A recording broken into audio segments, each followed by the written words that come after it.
Hi friends, आज हम पढ़ेंगे डायमेंशन।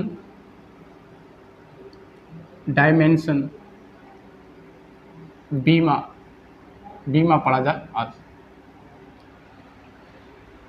डायमेंशन पढ़ने से पहले हम एक बात जान लेते हैं कि फंडामेंटल क्वांटिटी क्या होती है। फंडामेंटल क्वांटिटी, ठीक है। फंडामेंटल यूनिट क्या होती है। फंडामेंटल यूनिट्स क्या होती है और इसके डायमेंशन क्या होते हैं। इसके डायमेंशन के बारे में देखते हैं। हम जानते हैं फंडामेंटल क्वांटिटीज कितनी होती हैं, 7। कौन कौन से? पहला लेंथ,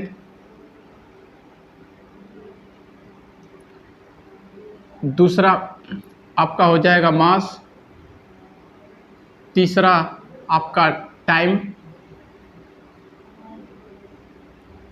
चौथा आपका करंट, इलेक्ट्रिक करंट, ठीक है। पांचवा हो गया इंटेंसिटी टेम्परेचर, छठवां हो गया इंटेंसिटी ऑफ लाइट, और सातवां हो गया अमाउंट ऑफ सब्सटेंस,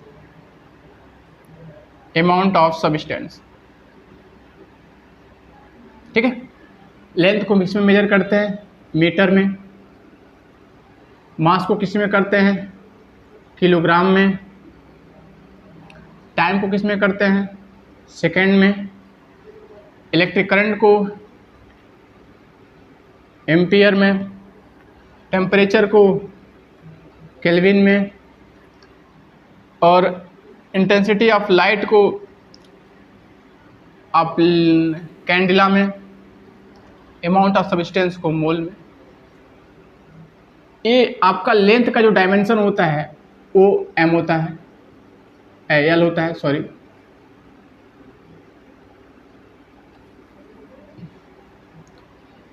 जो लेंथ का आपका डायमेंशन होता है वो होता है एल, ठीक है।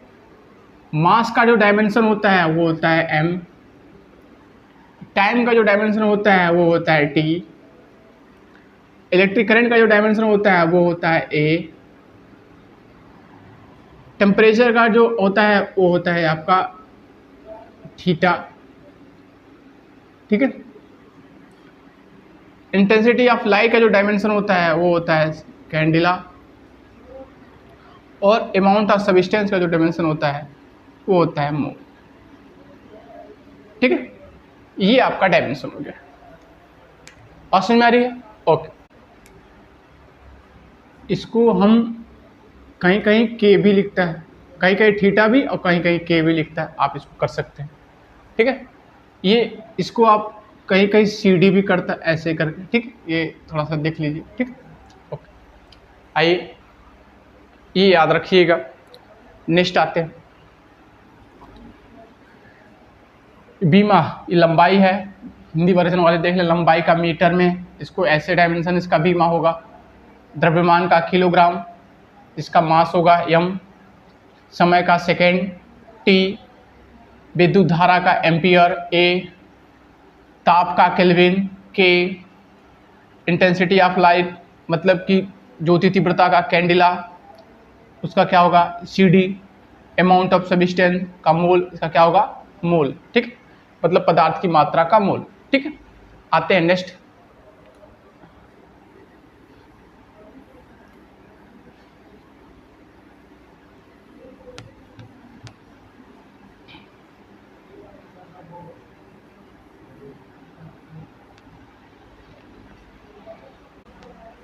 नेक्स्ट हम पढ़ते हैं डायमेंशन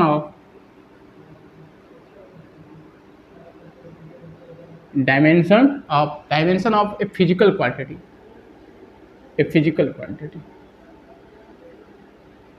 फिजिकल क्वांटिटीज, ठीक है। मतलब कि भौतिक राशियों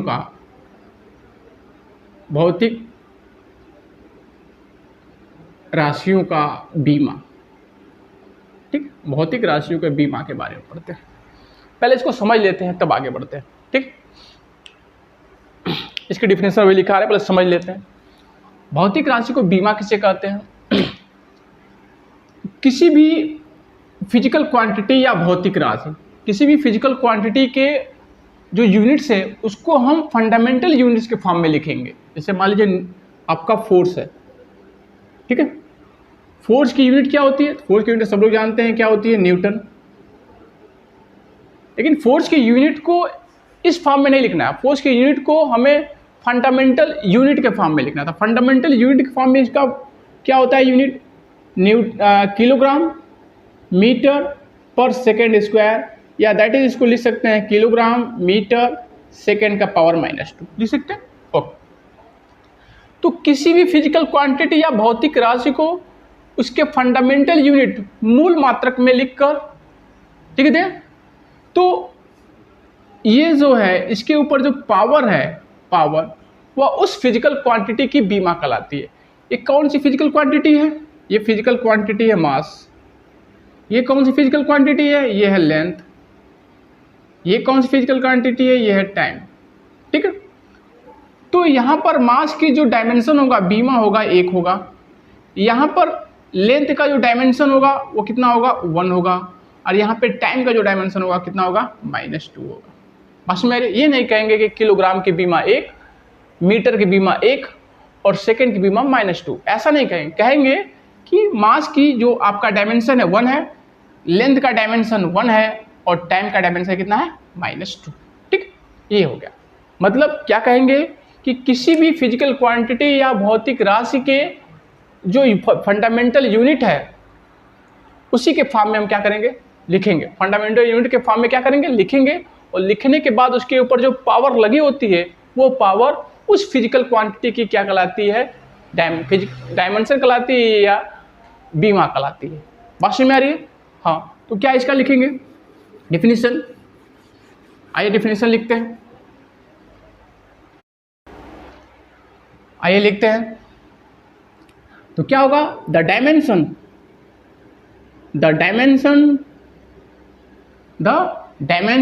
of physical quantity, the dimension of physical quantity, the dimension of physical quantities are the dimension of physical quantities are the power of the power of need to कर दिया, of the power to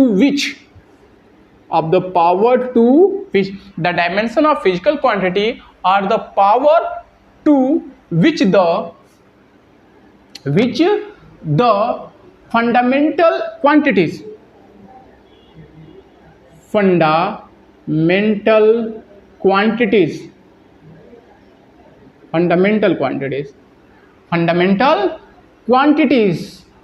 be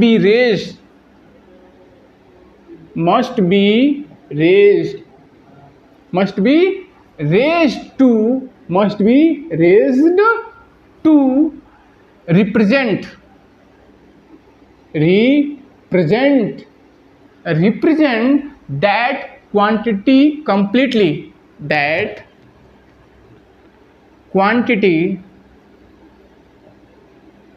completely,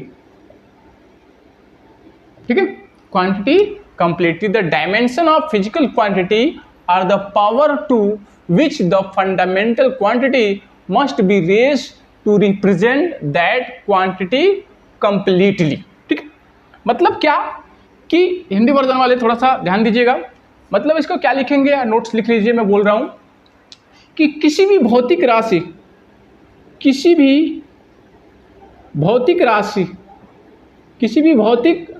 राशि के मात्रक को हम मूल मात्रक के रूप में लिखेंगे।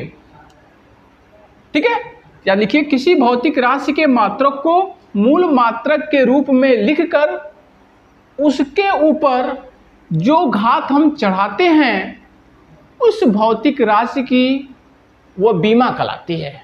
बस मेरे में उस भौतिक राशि को क्या कहलाती है? बीमा कहलाती है। ठीक है, लिख लिए? ओके, इसका एग्जाम्पल एक देखते हैं। एग्जाम्पल आइए देखते हैं इसका। एग्जाम्पल में देखिए,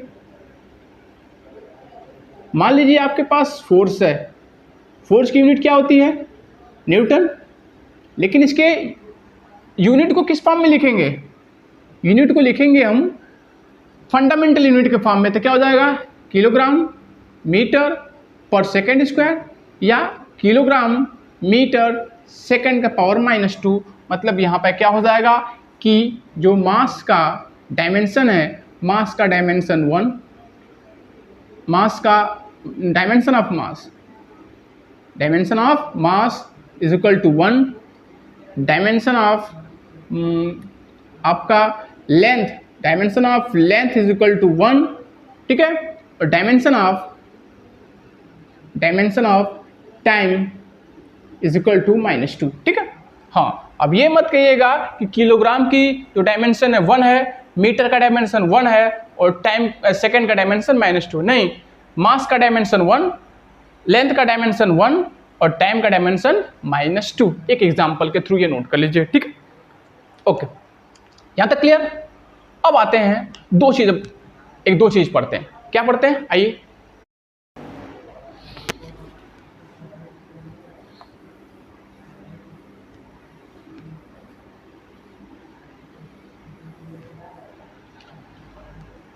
दो बातें पढ़ेंगे, एक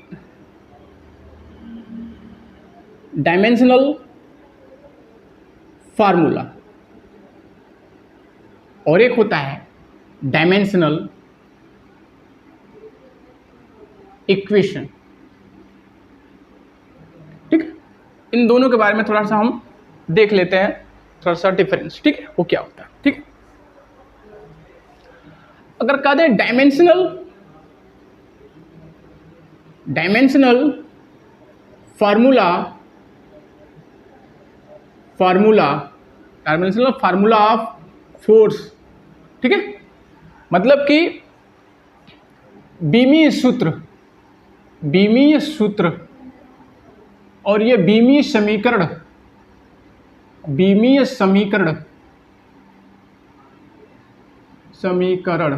ठीक है, बीमीय समीकरण, ठीक है। तो बीमीय सूत्र या डायमेंशनल फार्मूला क्या होता है और बीमीय समीकरण या डायमेंशनल इक्वेशन क्या होता है, दोनों के बारे में देखते हैं। The dimensional formula of force is mLT का पावर -2। अभी कहां से आया कोई नहीं पूछेगा, बस समझिए, ध्यान दीजिए कि इसको हम कहते हैं dimensional formula. Dimensional formula of force is क्या होगा? mLT का पावर -2। क्लियर? डायमेंशनल इक्वेशन क्या होगा? Dimensional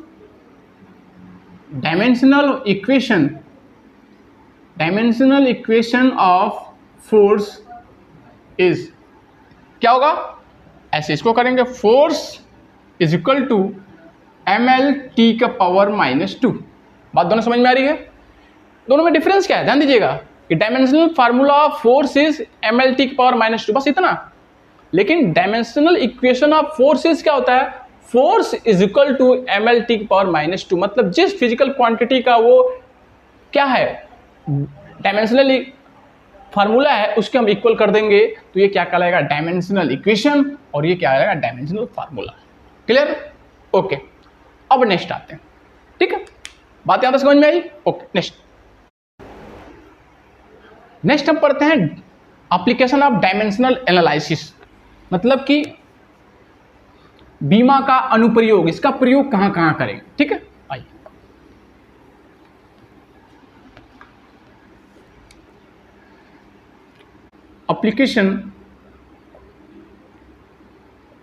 application of dimensional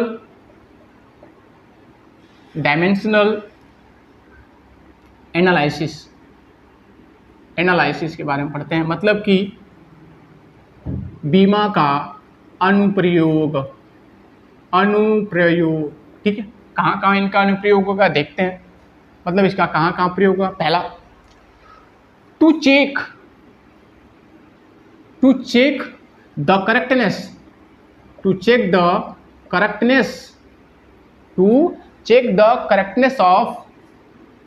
of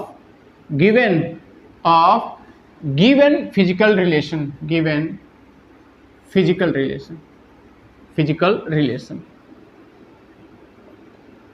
मतलब कि कोई भी रिलेशन अगर दिया है उसकी सत्यता का जांच करना, उसकी सत्यता का क्या करना, सत्यता का जांच कर सकते हैं हम कि वो सत्य है कि गलत है। जैसे कि हम v equal to u plus a t को हम करेक्ट सिद्ध, मतलब कि हम क्या कर सकते हैं, डायमेंशन के माध्यम से हम उसको चेक कर सकते हैं कि करेक्ट है कि नहीं करेक्ट है, मतलब कि सत्य है कि नहीं सत्य है, उसकी जांच हम कर सकते हैं।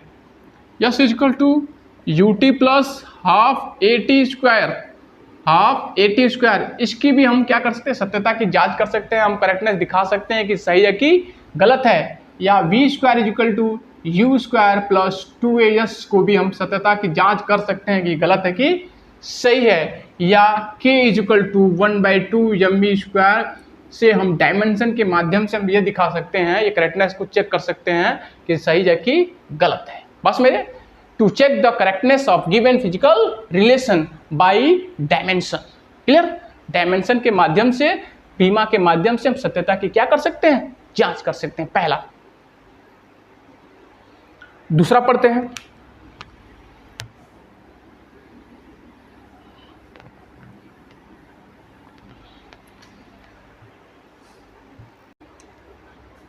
दूसरा क्या है, to convert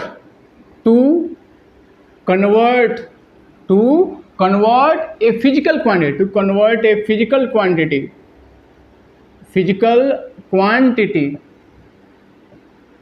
to convert a physical quantity from one system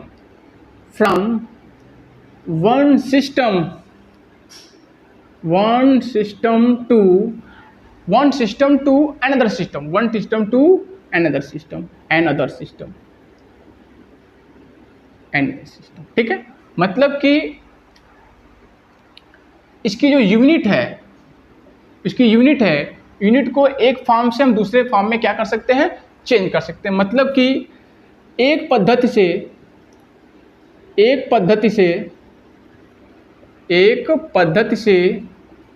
दूसरे पद्धति में बदलना, ठीक है।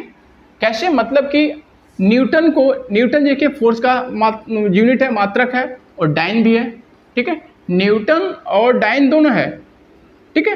एक न्यूटन इज इक्वल टू होता है 10⁵ डाइन। ये कैसे होता है, हम एक न्यूटन को किस में चेंज कर दिए, डाइन में चेंज कर दिए। किसके माध्यम से हम चेंज कर सकते हैं, डायमेंशन के माध्यम से क्या कर सकते हैं, हम चेंज कर सकते हैं। 1 जूल इज इक्वल टू 10⁷ अर्ग होता है। ये देखिए कार्य का मात्रक है, कार्य की यूनिट है, वर्क का क्या है, यूनिट है, और 1 जूल को हम 10⁻7 अर्ग लिख सकते हैं, ठीक है। किसके माध्यम से चेंज कर सकते हैं, ये हम डायमेंशन के माध्यम से, बीमा के माध्यम से क्या कर सकते हैं, चेंज कर सकते हैं, ठीक है। नेक्स्ट तीसरा देखते हैं।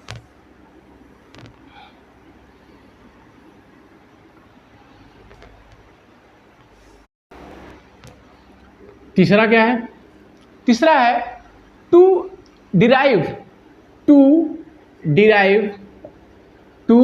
डिराइव रिलेशनशिप बिटवीन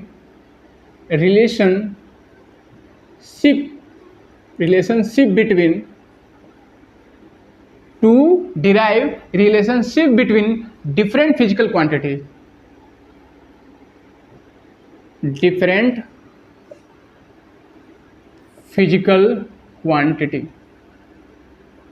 ठीक है, क्वांटिटीज। अलग अलग भौतिक राशियों के बीच अगर कोई रिलेशन है, उसको हम क्या कर सकते हैं, स्थापित कर सकते हैं। मतलब कि हम व्यंजक स्थापित कर सकते हैं,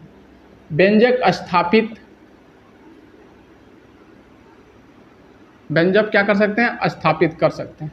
व्यंजक स्थापित करना हम किससे स्थापित कर सकते हैं, बीमा के माध्यम से व्यंजक स्थापित क्या कर सकते हैं, मतलब कि मान लीजिए आपके पास है k = 1/2 mv स्क्वायर। ये कहाँ से आया है, अगर आपको पता नहीं है तो यह बीमा ब्रह्मास्त्र है। आप इससे क्या कर सकते हैं, आप इससे रिलेशन निकाल सकते हैं। या t = 2 पाई √L/g, इससे ये एक टाइम पीरियड आवर्तकाल का फार्मूला है, इसको भी आप अप्लाई कर सकते हैं या इसको रिलेशन को दिखा सकते हैं ये कहाँ से आया। F=ma, अगर आपको पता नहीं है कहाँ से आया है, इसको कैसे डेरिवेशन होगा, तो आप बीमा के माध्यम से इसको डेरिवेशन कर सकते हैं। ठीक है, नेक्स्ट मोमेंटम P क्या होता है, m/v, ये कहाँ से आया, कैसे हुआ, आप अगर नहीं पता है तो आप डायमेंशन के माध्यम से रिलेशन क्या कर सकते हैं, स्थापित कर सकते हैं। सब एक एक करके पढ़ा जाएगा। ठीक है, आज के लिए इतना ही। अब बीमा का अनुप्रयोग में जो पहला से मैं पढ़ाया हूँ, पहला, दूसरा और तीसरा, इसको एक एक करके हम डिटेल में नेक्स्ट वीडियो में पढ़ेंगे। आज के लिए इतना ही, थैंक यू। आपसे एक रिक्वेस्ट है कि प्लीज़ थोड़ा सा सब्सक्राइब करिए हमारे चैनल को। ठीक है, सब्सक्राइब करिए और लाइक कमेंट भी करिए, अच्छा लगे तो। आज के लिए इतना ही, थैंक यू।